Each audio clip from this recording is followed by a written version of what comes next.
La Première Nation Abitibi-Winnie veut protéger son territoire et le caribou forestier qui le peuple. Une chose qui pourrait bientôt se concrétiser grâce à une décennie de travail réalisé avec le soutien de la communauté. Dans son nouveau plan dévoilé aujourd'hui, la Première Nation propose de protéger jusqu'à 6000 km² au nord de Picogan. Bien, il y a des gens de la communauté qui ont bien voulu se porter volontaires là, aux consultations, étant donné qu'ils occupent le territoire en question.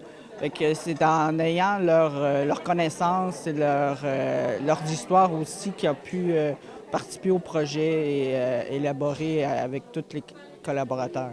Le projet repose à la fois sur le savoir traditionnel et les données scientifiques récoltées au fil des ans.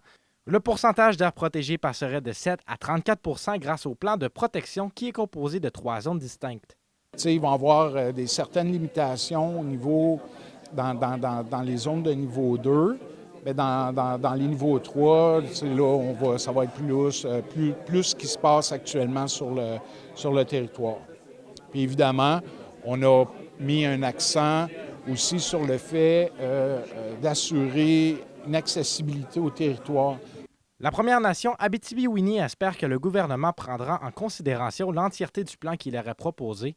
Pour eux, ce ne sont pas des mesures qui peuvent être prises à la pièce. Même si tous les projets étaient acceptés tels qu'ils ont été présentés, on n'atteindrait pas encore le 30 %. Fait qu'il y a de la place. Ce qu'on voulait, c'est déposer un projet qui serait dur à refuser. C'est pour ça qu'on a mis autant d'efforts, puis on a mis autant d'éléments au niveau scientifique, mais aussi au niveau culturel.